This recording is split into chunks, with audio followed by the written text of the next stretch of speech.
That's been the holdup, but again, we should have the last two cars in Silsbee by the first week in September.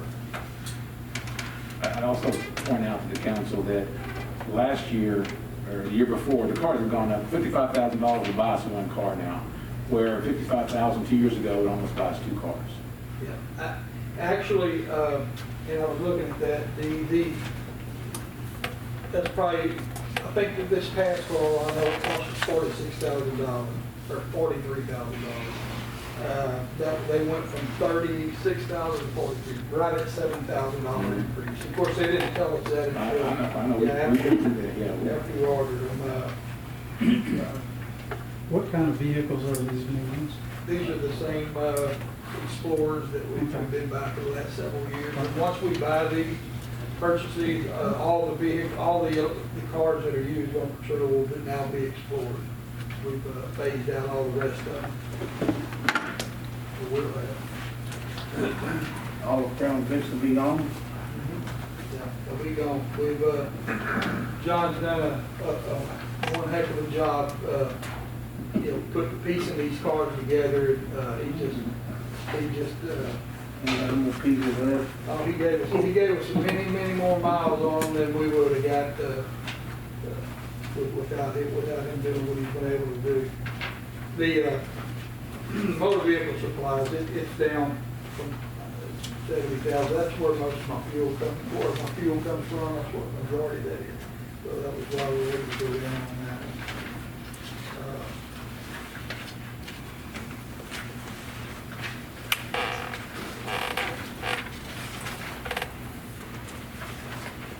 Any questions?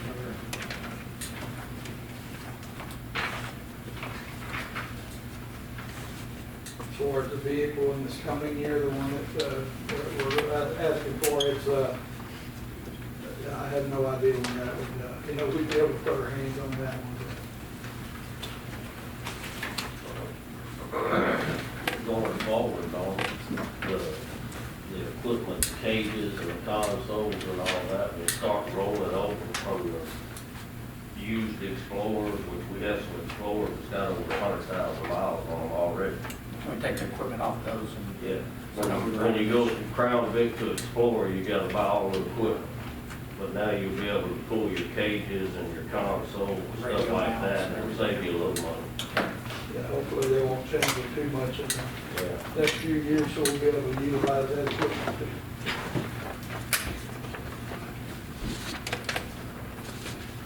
All right, any other questions over the police department?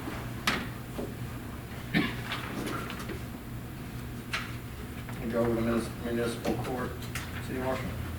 Yes, sir.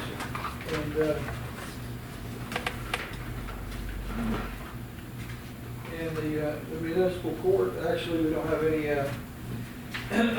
any recommended changes for the coming budget year, with the exception of a slight increase in the personal services.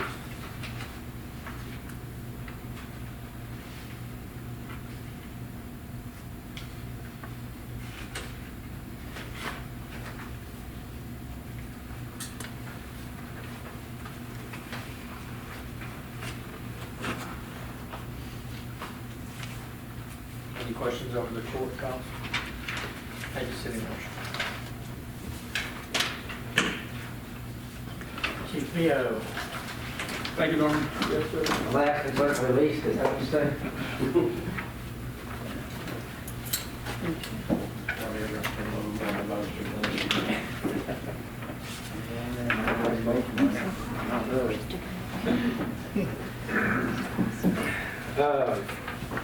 Mayor, council, Mr. Black, thank you.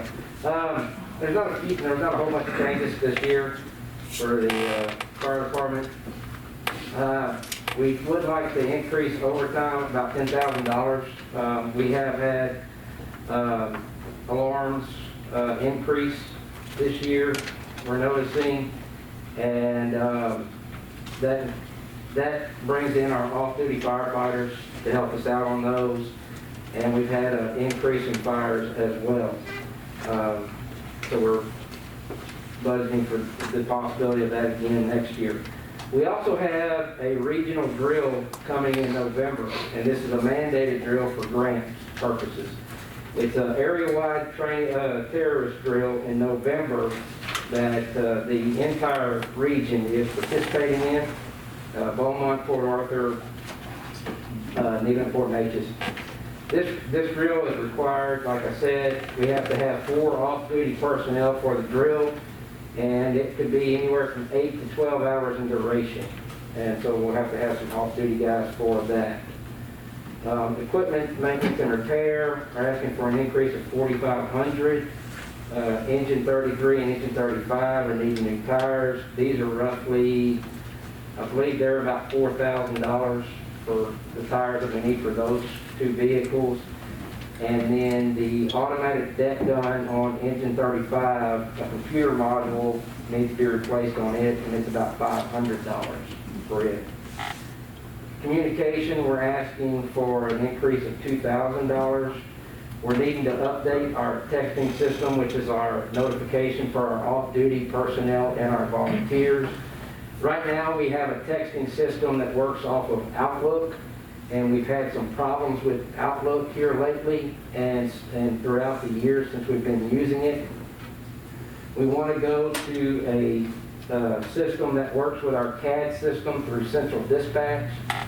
That is approximately $1,800, I believe, is what it would cost us to purchase it. We also need 2 additional wireless air cards of about $200 for that capability to add for the trucks, because when we add this system, we can text out from the vehicles because we already have the iPads in the vehicles itself. We just need a couple of air cards to be able to do that for the rest of the vehicle. Training, I'm asking for an increase of $1,000. We have instituted new certification requirements for our captains and relief captains.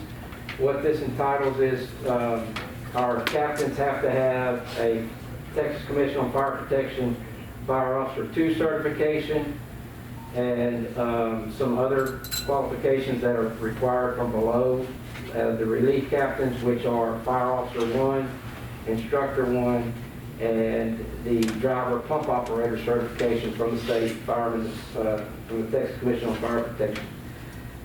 We're just trying to up the certification because education is a big deal in the fire service. What we're doing on this, though, to help offset this, is the Texas Interstate Fire Mutual Aid System, TIFMAS, grant program means that if we go to these classes and we pass these classes, the state will reimburse us for them. So we're getting money back the more classes we go to.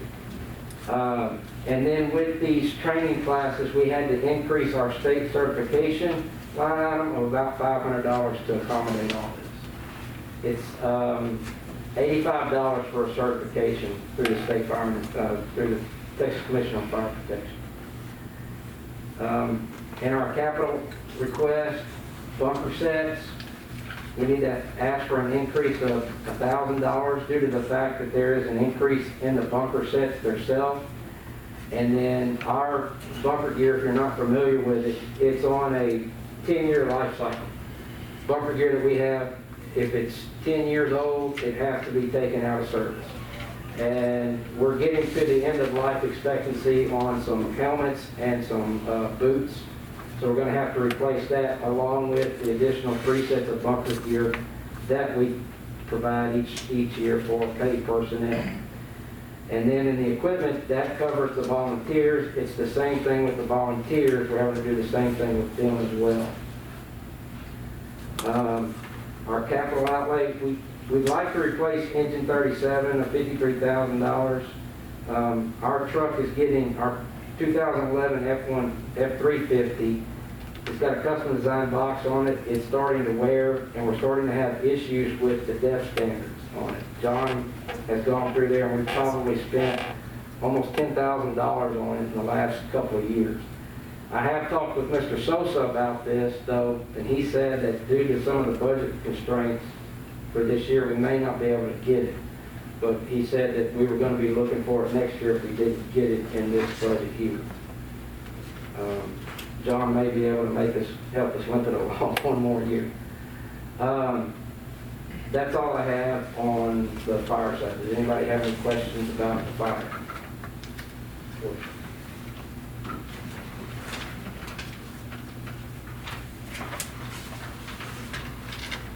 Animal control, like for I need an increase of $90. The cost of uniforms has gone up about $90 for this line item, and it would adjust for that cost. And then I was asking for $35,000 for a replacement pickup truck for the animal control officer. He's reaching over 80,000 miles on his truck, and he's starting to have some transmission issues. And it's also a little bit undersized for that one, so I was looking for an F-250 in that one, if we could get that. We haven't ruled that out, even though it's not in the budget. We left $15,000 in the budget for the big trucks that you want to chief. So that means we got to find $20,000 to try to replace that dog-catching truck. So it's not out of the question. So we're a little closer than we were, but we're still going to see if we can't get one, or at least get one of them. Any other questions on the animal control?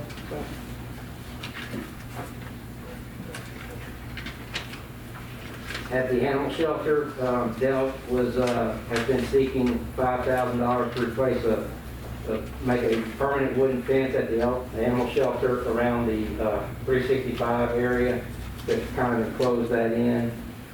They have been doing some work along there to clear the vegetation up, but we would like to see if we could get a wooden fence along that front side there. Any questions on the animal shelter? Quick question, Chief. Yes, sir. Since the cameras went up, if we had any more issues with people stealing? Well, it's not the people stealing. We have had people dropping off animals when they're after hours, when they're not supposed to. I spoke with William about that. The camera placement of one of them is not in the optimal position to get license plate read on those vehicles. So we're going to try to move that camera to another position, but they have helped out on that. We can get to a vehicle description, but we just can't get the license plate on. And short of putting a night shift on, they can bring during the day.